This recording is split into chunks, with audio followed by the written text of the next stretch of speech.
नमस्कार। The virus computer centre के online classes में आप सभी का बहुत बहुत स्वागत है। लास्ट क्लास में हम लोग सीखे थे hexadecimal to decimal and decimal to hexadecimal translation कैसे होता है। आज हम सीखेंगे मेमोरी यूनिट्स के बारे में। चलिए शुरुआत करते हैं। मेमोरी यूनिट शुरुआत होता है बीट से, यानी मेमोरी यूनिट का सबसे पहला यूनिट होता है बीट। अब क्वेश्चन ये आता है कि बीट किसे कहा जाता है। देख लीजिए एक बार। नंबर सिस्टम जब हम स्टार्ट किए थे उस समय हम लोग बात किए थे बाइनरी नंबर सिस्टम के बारे में। बाइनरी नंबर सिस्टम में बेस नंबर जो होता था वो 2 होता था, यानी बाइनरी नंबर सिस्टम का बेस 2 होता है। अब ये 2 क्यों है? क्योंकि बाइनरी नंबर सिस्टम में 2 डिजिट होता है, 0 एंड 1, और बाइनरी के जो ये 2 डिजिट है 0 एंड 1, इसी को ही बोला जाता है 1 बिट। उम्मीद है कि आप समझ गए होंगे कि बीट किसे कहा जाता है। अब नेक्स्ट यूनिट कौन सा है बीट के बाद? बीट के बाद आता है निबल। निबल। अब बीट से निबल कैसे आएगा? देखिए कि बीट से निबल कैसे आता है। 1 nibble is equals to 4 bit होता है, यानी 4 बीट में 1 निबल होता है।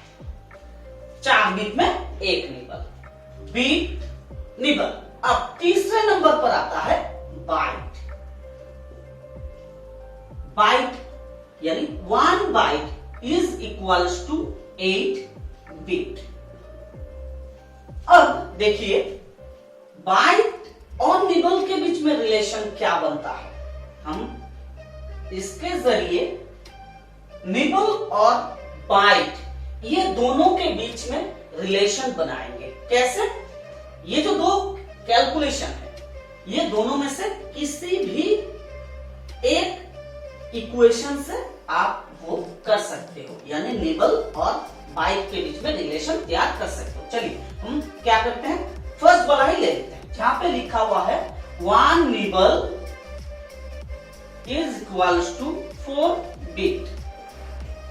अब देखिए दूसरा इक्वेशन में दिया हुआ है 1 byte is equals to 8 bit, यानी 1 byte is equals to 8 bit. अब हम क्या करेंगे कि ये इक्वेशन के दोनों साइड, यानी इक्वल्स टू के बाद 4 बिट जो है और इक्वल्स टू के पहले जो 1 निबल है, दोनों साइड में हम 2 से गुना करेंगे। तो क्या करेंगे, मल्टीप्लाई विथ 2, बोथ साइड 2 से गुना होगा। 2 into 1 nibble is equals to 2 into 4 bit. अब हम क्या करेंगे, इसका कैलकुलेशन निकालेंगे। 2 nibble is equals to 8 bit. अब दूसरा वाला इक्वेशन देखिए, 8 bit is equals to 1 byte होता है, यानी ये जो 8 बिट लिखा हुआ है इसके बदले हम 1 बाइट लिख सकते हैं। तो 2 nibble is equals to 1 byte. तो प्रूव हो गया कि 2 निबल में 1 बाइट होता है। अब आगे बढ़ते हैं। आगे क्या करेंगे हम कि बीट, निबल, बाइट, उसके बाद कौन सा यूनिट आता है? अब आता है केबी, यानी kilobyte. 1 kilobyte is equals to 1024 byte होता है। बाइट्स 1024 बाइट में 1 केबी यानी किलो बाइट होता है। अब बाकी के जो यूनिट्स है सबके सब 1024 से ही होगा।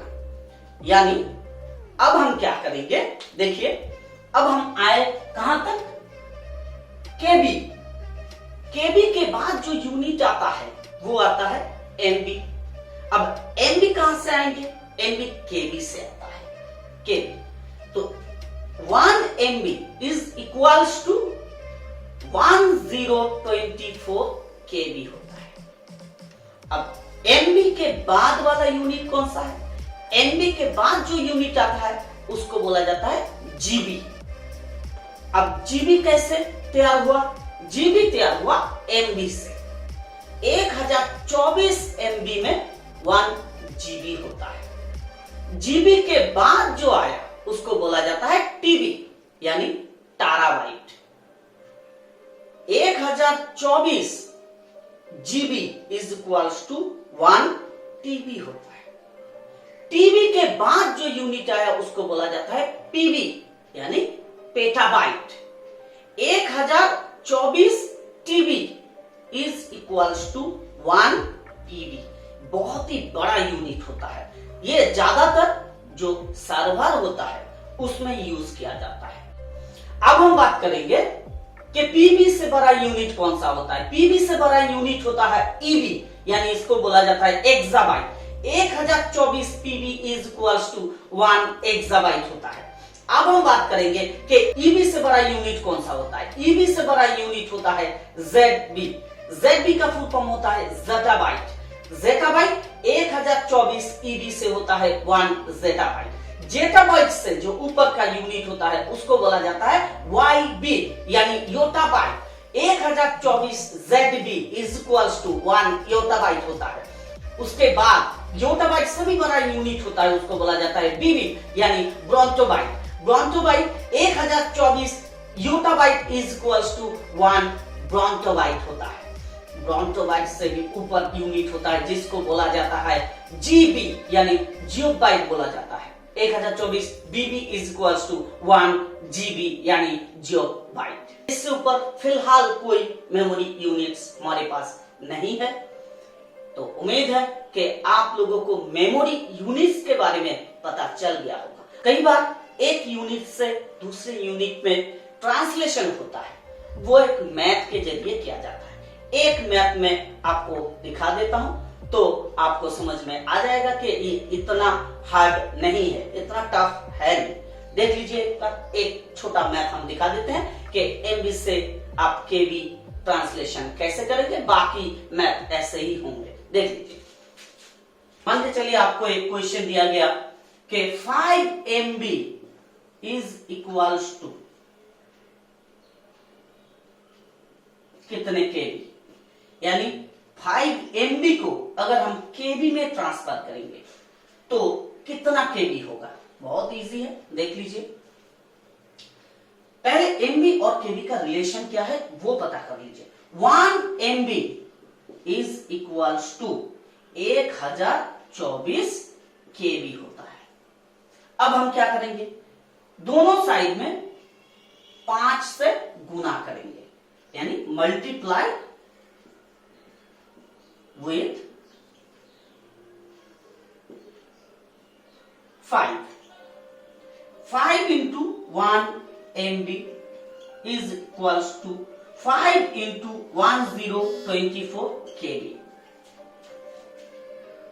5 MB is equals to 4 5 20 0 2 carry 5 गुणे 10 और 2 12 2 0 है यहाँ पे तो 12 ही हो जाएंगे और 5 एकम 5 के।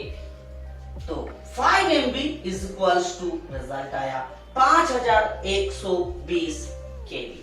बाकी जो भी ट्रांसलेशन होंगे ऐसे ही मल्टीप्लाई करके आप उसको शॉर्ट आउट कर सकते हैं। Thank you very much, thank you for watching. Stay in touch with the virus computer centre. और अगर आज का ये वीडियो आप लोगों को अच्छा लगा हो तो प्लीज वीडियो को लाइक कीजिएगा, कमेंट कीजिएगा, शेयर जरूर कीजिएगा। साथों साथ द वायरस कंप्यूटर सेंटर के जो यूट्यूब चैनल है उसको सब्सक्राइब करना मत भूलिएगा। सब्सक्राइब के बगल में जो बेल आइकन होता है उसको भी प्रेस करना मत भूलिएगा, क्योंकि हम अगर नया वीडियो अपलोड करते हैं तो उसका नोटिफिकेशन आपको तुरंत ही मिल जाएंगे।